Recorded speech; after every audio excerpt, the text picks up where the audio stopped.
like, he gives her back the fucking, like... Have you seen the Jungle movie? Yes. Yeah, he gives her back the fucking thing, and she goes, "Oh, Bray, I could just fucking..." She says, "hit you," which is funny, but then she kisses him. Yeah. And then she goes in, she, like, full... Like, you see the bottom of her lip, right? And the side of his, and she full, like, open mouth...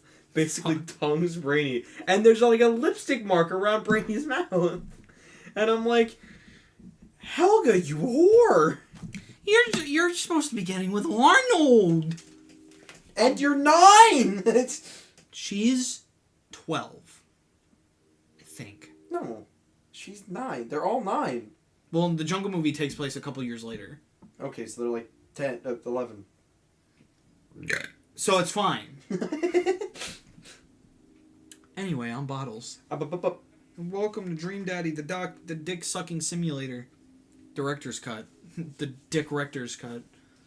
There's only one way to look cool here. I grab the shot closest to me and down it. Robert looks impressed. He takes his shot and knocks it back. That's 1. So, what do I even talk about? He's so cool, and he probably hates small talk. So how are things? I hate small talk. Okay. Jesus fuck. Too many people, and this isn't necessarily you, but too many people think that they have to fill the dead air with I've had a lot of drink. Personally, I think they're afraid of the silence, or they're afraid of what the other person is gonna think of the silence. If you want some unsolicited advice.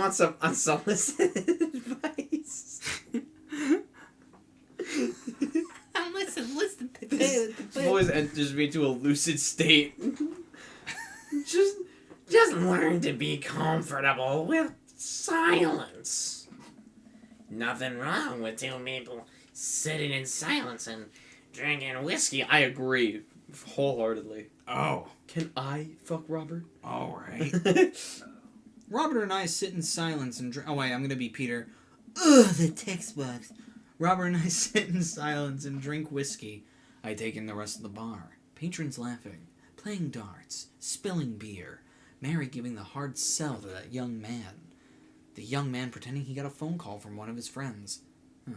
Maybe silence is nice sometimes. So,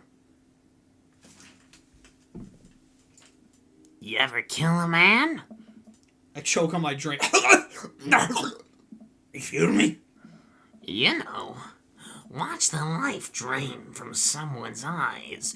It's not just their life, you know. It's their hopes and dreams draining away. Every memory and experience they've ever had. Gone. No. Great, me neither. Robert knocks back his shot and motions for me to do the same. I reciprocate. I'm just messing with you, relax. I laugh nervously. You'll be my first, Or am I? I laugh and, I'm gonna take your murder virginity. I laugh nervously again. We sip more whiskey and people watch some more. Mary has her sights set on another man after the one excused himself to the bathroom and, I assume, crawled out the window. Gosh, this whiskey's hitting me hard. Gosh, this whiskey is hitting me hard. Yeah. You betcha. Acid reflux. Boy, do you pick fun time. Robert gets up out of the booth, shouldering his jacket. What's wrong? Sorry. Whiskey. Inside voices. Let's roll. Wait, what about Mary? Brother, Mary's gonna be just fine. It's like weirdly Darkwing Duck. Yeah. Let's get dangerous. I look over at Mary, who's lying on the bar in front of some poor sap. She's singing happy birthday to him while he insists that it's not his birth. Really? Happy birthday. It's not my birthday. To you. Jesus fucking Christ, lady. How much did you drink? Happy birthday.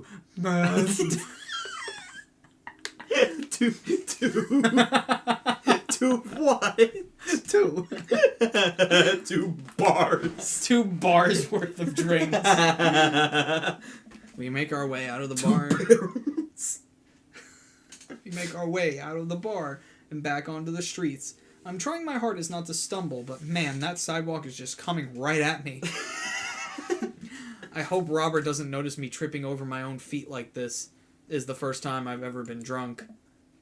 Where to? You'll see. Oh man, are we fucking Robert already? Fuck. Oh fuck, 7-Eleven. Oh wait, that's a sex shop, a liquor store. Strip mall. What are they like? Look. That looks like like an adult toy store on the right. Then you look to the Liquor left, store. it's a liquor store, and then you look and there's like fucking Computer Mouse. It's a strip mall. All right, It's a small mall. it's where you strip in the mall. I follow Robert through a street lamp spotlights until we eventually arrive at a rundown strip mall. There's a beauty salon, a sex shop, a computer repair store that looks like it's been closed for 10 years, and finally, a liquor store. Wait here. I'll be right back. After a minute, Robert returns with 2 wine bottles in brown paper bags. He hands one to me. Cheers! He sits on the curb and drinks. He motions for me to do the same.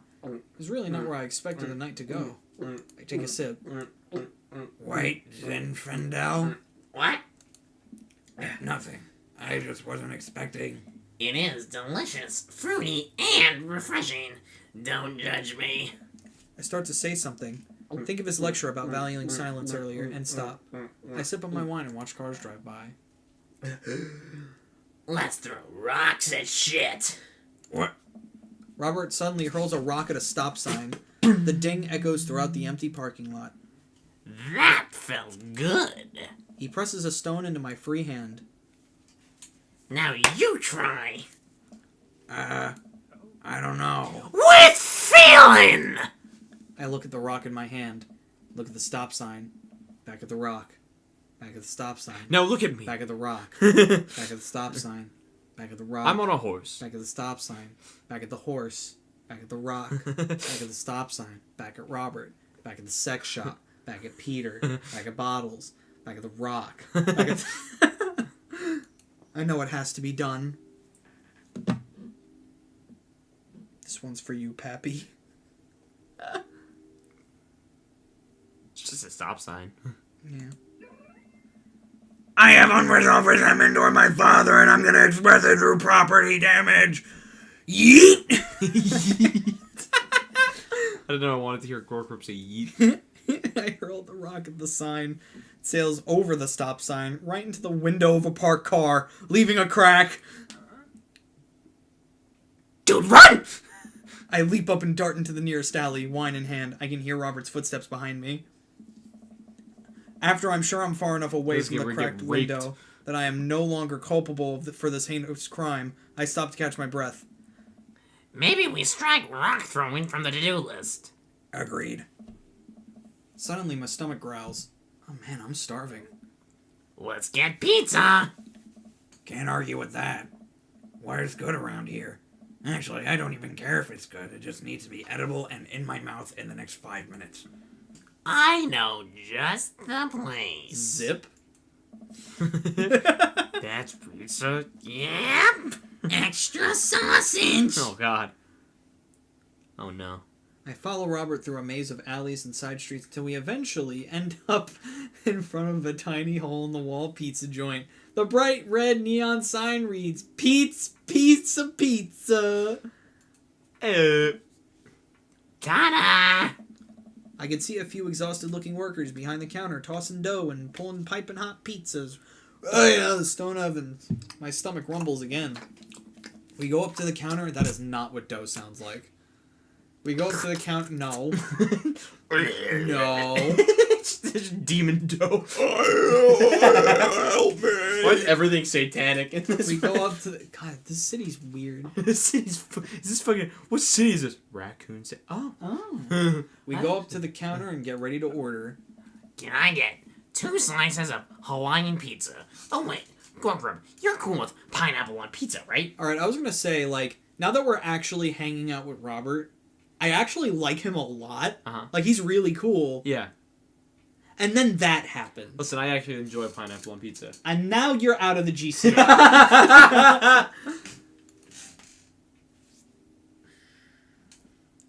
Of course. Game Controller Network. Civil War. No pineapple on pizza. Pineapple's good on pizza. GCN. Civil War. Of course. Look at him. His heart palpitating. Palpatine. Do it. Do it. Fuck him. We wait a minute for our pizza to come out of the oven. I'm practically drooling at the smell. The cashier hands us each a giant slice on a paper plate so saturated with grease that I'm worried it will fall apart. We take our pizzas outside and wander through the alleyways as we eat. I take a bite. It's absolutely delicious. Pineapple is truly the best pizza topping. You said it. I can't believe they made me say that. Man, I feel way better now. You and me both. We hear noise coming out of a slightly ajar door in the alleyway. Robert looks at me excitedly. That was not a door. That was a portal to a warp zone. It's horrifying. Oh, man. Got any more of that wild in ya? I love my daughter. I should go and make sure she's alright. I'm so tired, but you betcha! Let's go. We're gonna fucking die tonight! Good on ya. Robert and I slide the door open and peek inside. It's completely dark except for some flickering light. We slowly creep forward, cautious not to be heard or seen. Shh. Don't just be so loud. Shush. We come to the end of the hallway and find ourselves standing in front of a movie screen. Oh. This suddenly makes sense. Did we just really sneak into a movie theater like a couple of teenagers? No talking during the movie. We look into the audience and are surprised to find that it's almost completely empty, save for a few row of teenagers in the front. They look annoyed when they notice us. Robert starts making his way to the very back of the theater, and I follow him. We settle in with our wines and try to make sense of this movie. It's a romantic comedy, I think. A young man is frantically trying to get through New York to find the woman that he's finally realized he's in love with. Kiss already! There's nobody to kiss yet. You want him to kiss the taxi driver? Hell yeah. The kids down the way notice us heckling. One of them speaks up. Is it me or you? That's you. That's Hugo's kid. Oh, yeah. Was it just young Gordon? What is it just? It was just higher pitched Gordon Ramsay. Hey, man, keep it down. Oh, damn. Or I guess higher pitched Bear Grylls. That's Ernest Hemingway. Hugo's kid. Ernest! Hey, Ernest! I know you! It's me, your neighbor! Hi! Ernest turns back around, embarrassed. I turn back to Robert. He kiss anyone yet? Turns out that yes, he did kiss someone. He made his way out to a tiny island near New York to profess his love for a woman who, for some reason, How did would we be miss there. all this? She tells him that they hit the jackpot. He said that they had, but I think there was some subtext missing here. Boo! Love is dead! Shut up! It's beautiful! No, you shut up. Ernest grumbles. The credits start to roll. I stand We're up. about to get our ass kicked by Robert a bunch of teens. immediately pulls me back down.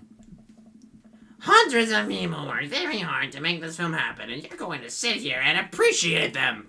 Oh, I love Robert. Hell yeah, he's What my a- kind of guy. What a fucking man. Okay.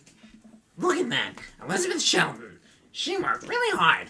I bet she did lots of good, wardrobe design.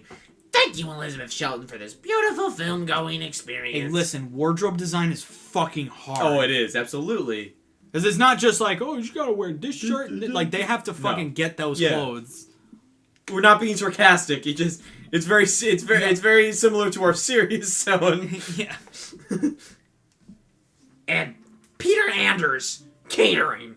Fed a bunch of people so that they could have the energy to do their jobs. What a guy! Catering is literally the most important job on the set because you keep everyone sane. Yep. Look at the Bottles and Pete talk about how fucking hard it is to Make a film? Filmmaking, yeah. We let the credits roll while Robert individually thanks every member of the crew. Once it's finally over and he makes sure no animals were harmed in the making of this film, we leave the movie theater. We stumble into the theater parking lot, polishing off the rest of our wine. I don't know which one. I swear to God, if it's Mary again, I'm gonna laugh. it might be Lucian. Out of nowhere, a rock flies through the air and hits me on the knee. My knee! What the hell? Oh, it's Ernest. Ernest and his friends stand in the alleyway, blocking our exit. Oh, what do you guys want?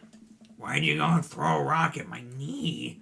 This is my good knee. My orthopedist is gonna be pissed.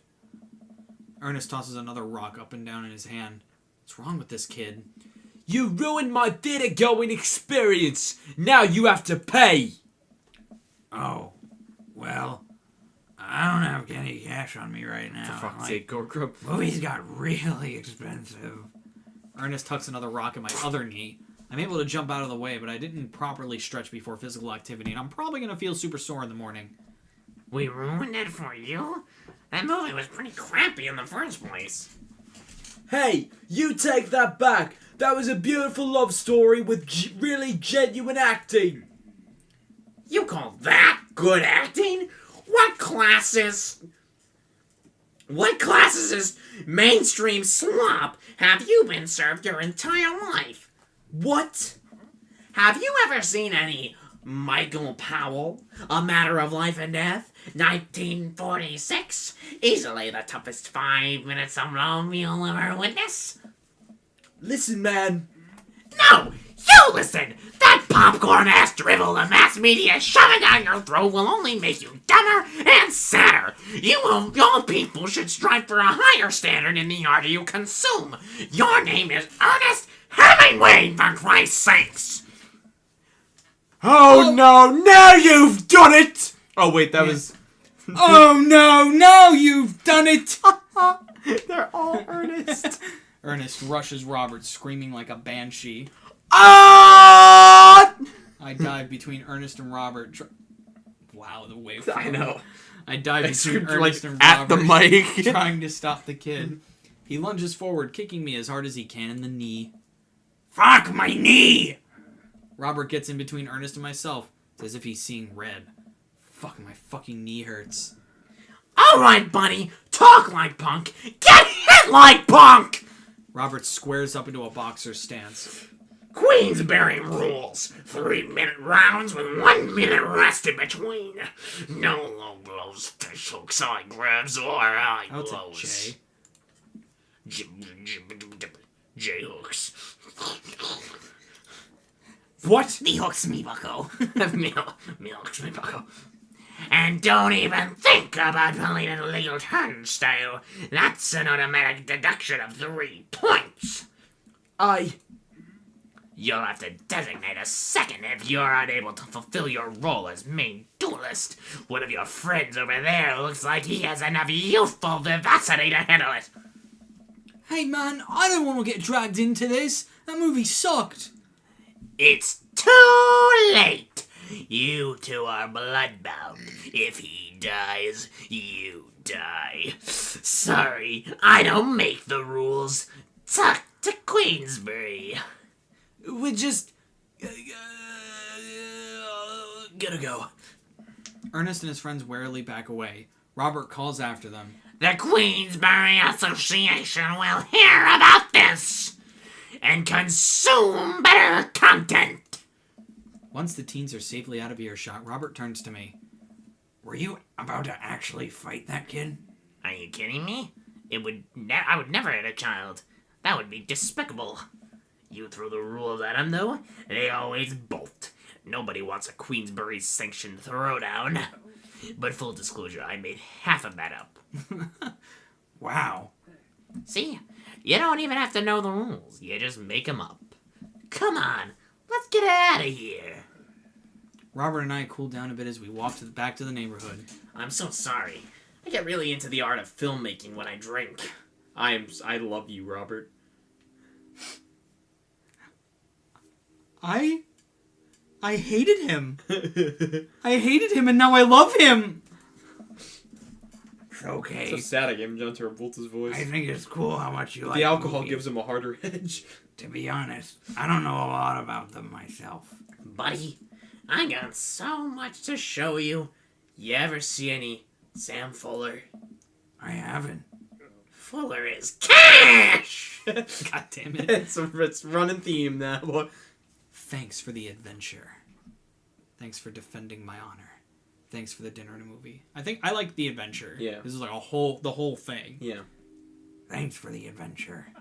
Adventure's all I got, buddy. That and Adventure 2 Battle. And if you really want to get into it, we can play some 06. Robert throws an arm around my shoulder and we drunkenly belt out tunes all the way back. We finally get to his doorstep. This was an... I'm a sucker Interesting, for man. you. I, Say the one. I'm sorry. I liked it. I don't care. I love it. I don't care. I love it. A smile forms on his cheeks. A rare sight. Let's hang again soon, yeah? Yeah.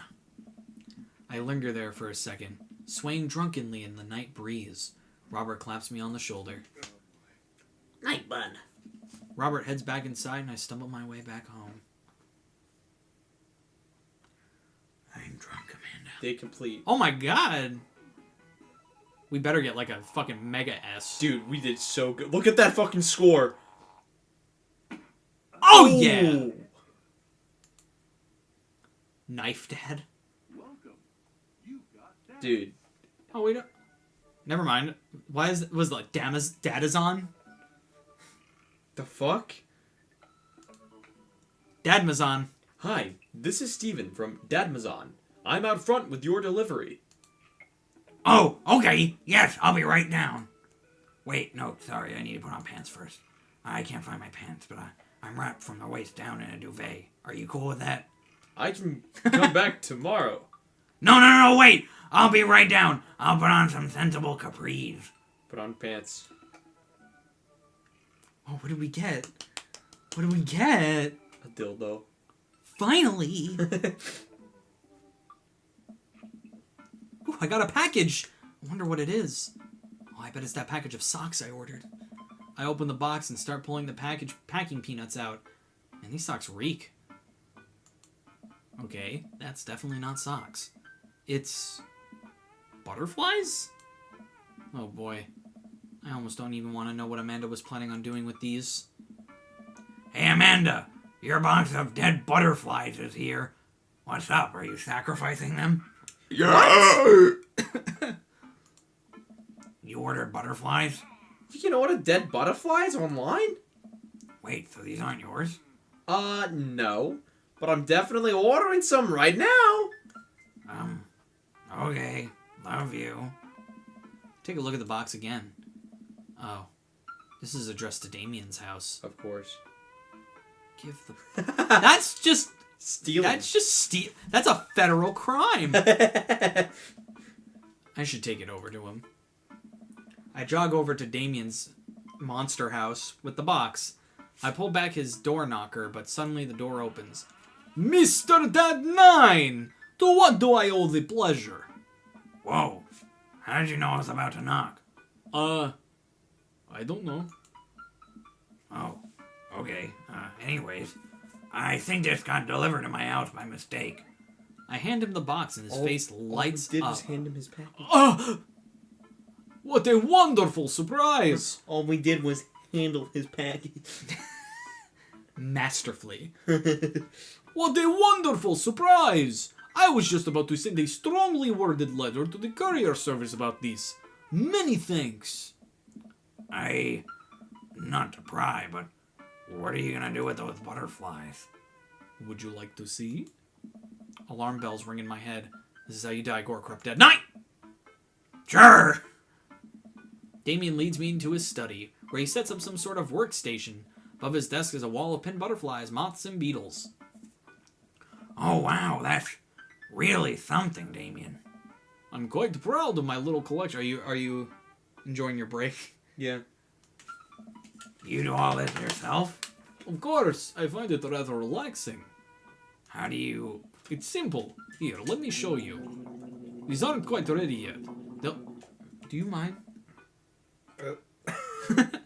They'll need to be... Just the baby and peanut butter. They'll need to be rehydrated overnight so they're easier to work with. I have some over here. They are ready to pin. Damien takes a seat at his desk while I hover behind him. He picks up a little triangular paper package and snips off the edges. He pulls out an all-black butterfly and shows it to me. I'm rather excited about this one. It's a turquoise swallowtail. He gently opens the wings, spreading the butterfly out on the table. The back of the wings are gorgeous, iridescent green color. Oh, and the pigment on this one is so nice too. Anyways, pinning a butterfly is actually very simple. It just requires a delicate touch. First, I'll put a pin through the thorax. So you think they like consulted Susie like the entire this is just time? Susie writing. Yeah, is this just Susie talking? They did a whole power hour on this. Yeah. Damien slides a pin through the middle of the butterfly and places the butterfly on a piece of styrofoam. He carefully arranges the antenna with forceps and begins placing paper and more pins on and around it. He does this so effortlessly that it's almost hypnotic. I have a frame here that I... That's my impression of Susie. That's not the best. It's really not. That's more like my Natsuki voice from Doki Doki. I have a frame here that I think that's closer to Susie, actually. I have a frame here that I think this one will look quite pretty in, but I'll need to let it sit for a couple of days until it's ready. And then what? I remove all of the pins and put it on display with the others. I take a closer look at Damien's collection. One with bright blue wings keeps drawing my eye. This one's so pretty. Damien takes it off the wall. Ah, yes, that's a blue morpho. One of my favorites too. He hands the small frame to me. Here, I think this would look lovely in your home. Oh, I couldn't take this. I insist. Believe me, I have more than enough. Thank you. If you ever have an interest in pinning some insects yourself, you know where to find me. I think I'll leave that up to you. I feel like I'd probably break them in with half with my butterfingers.